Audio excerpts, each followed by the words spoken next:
Hoje a gente vai fazer uma viagem para o coração do Brasil, lá para o Cerrado.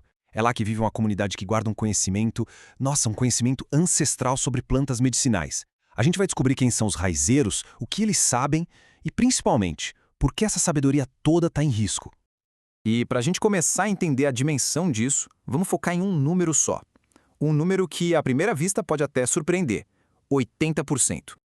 Pois é, segundo a Organização Mundial da Saúde, essa é a porcentagem da população do mundo que ainda usa a medicina tradicional, à base de plantas, no seu dia a dia.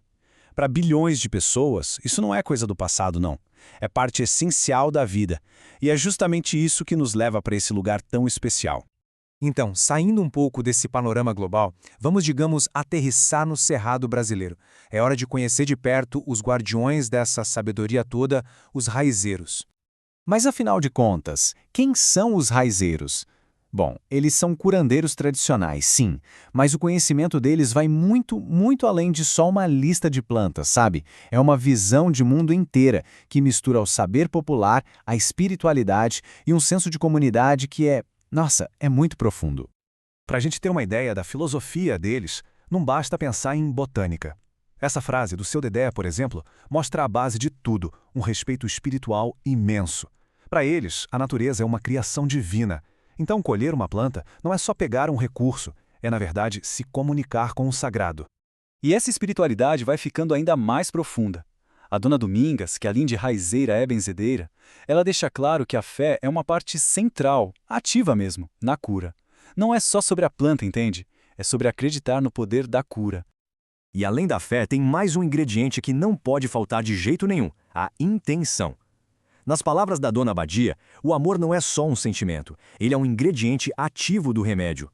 A alegria, a vontade de ajudar, é isso que potencializa a cura.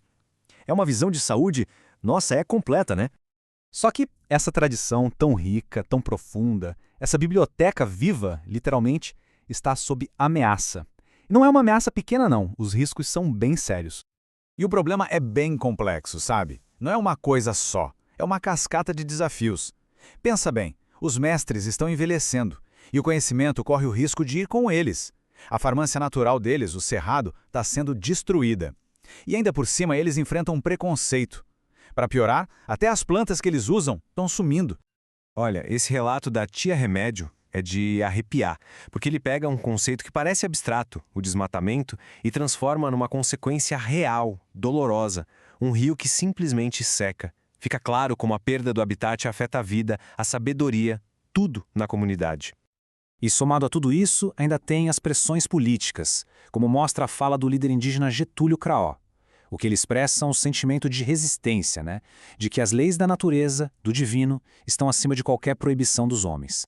Mas no meio dessa crise toda, a esperança está vindo da própria comunidade. Eles não ficaram parados, não.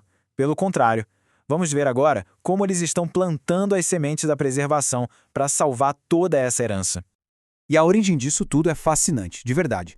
Não começou com um grande plano, com dinheiro, nada disso. A faísca veio da surpresa de algumas professoras quando viram duas alunas de 16 anos, a Lailane e a Sulene, mostrando um conhecimento gigante sobre as plantas do Cerrado. Foi ali que tudo começou. A partir daí, a evolução foi impressionante. O que começou com essa curiosidade das professoras em 2014 se transformou num projeto maior em 2015 e aí, em 2016, explodiu no primeiro Festival Raízes. Hoje, esse festival é um evento anual, fundamental para essa troca de saberes. E a resposta deles foi muito completa. Eles não focaram numa coisa só, não. Eles foram em todas as frentes. Gravaram entrevistas, produziram um documentário, publicaram um livro, que é gratuito, aliás, e, claro, criaram um festival. Foi um esforço 360 graus mesmo, para preservar e compartilhar tudo isso. É uma resposta inspiradora, né? Mas por que essa história, que acontece num cantinho do Brasil e importa para o resto do mundo?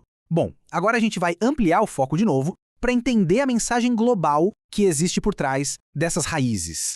A grande questão é a seguinte: quando um conhecimento como o dos raizeiros se perde, não é só a comunidade local que perde. A humanidade inteira perde.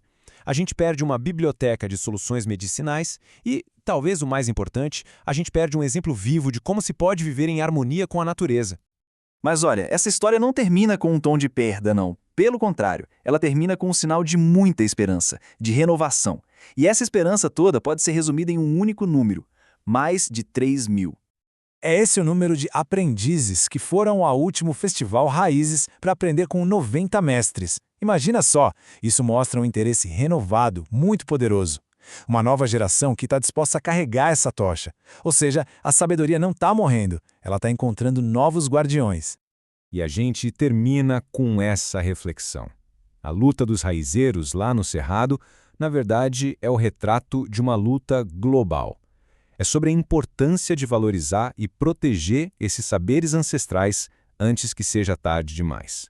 E fica a pergunta no ar: quando uma biblioteca viva, como essa, queima, o que todos nós perdemos para sempre?